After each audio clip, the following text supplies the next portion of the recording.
مفتی صاحب میرا آپ سے ایک سوال ہے کہ میرے سر پر بال کم ہیں اور میں سر پر وگ مصنوعی بال لگوانا چاہتا ہوں۔ میرا سوال یہ ہے کہ وگ کے ساتھ غسل ہو جائے گا یا نہیں؟ شریعت کی روشنی میں اس کا جواب عنایت کیجیے کہ انسان اور خنزیر کے بال لگوانا جائز نہیں ہے، کیونکہ انسان کے بال لگوانے کی وجہ سے پیارے آقا محمد صلی اللہ علیہ وسلم نے ایسے لوگوں پر لعنت فرمائی ہے، حدیث پاک میں موجود ہے۔ اور خنزیر کے بال لگوانا وہ بھی جائز نہیں ہے، حرام ہے، کیونکہ خنزیر نجس العین یعنی ناپاک ہے۔ البتہ اس کے علاوہ اگر مصنوعی بال لگوائے جائیں یا کسی اور جاندار کے بال لگوائے جائیں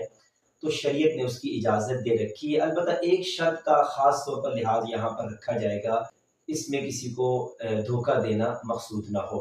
اور دوسری بات یہ ہے کہ اس میں وضو ہو جائے گا یا نہیں ہوگا، سر کا مسح کیسے کیا جائے گا، اور اسی طرح غسل کے دوران آیا کہ غسل ان بالوں میں ہو جائے گا یا نہیں ہوگا، تو اس کی تھوڑی سی ڈیٹیل طلب ہے، اس کو سمجھنا بہت ضروری ہے۔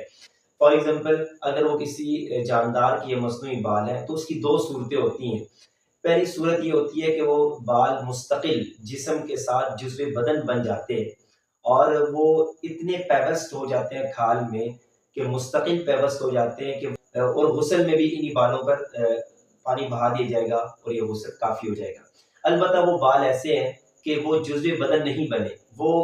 بدن کی کھال کے ساتھ مستقل پیوست نہیں ہوئے، ہٹانے سے ہٹ جاتے ہیں، بآسانی جسم سے الگ کیے جا سکتے ہیں، تو پھر اس صورت میں وضو کے دوران ان بالوں پر مسح نہیں ہوگا بلکہ ان بالوں کو ہٹایا جائے گا اور سر پر مسح کیا جائے گا۔ البتہ غسل کے دوران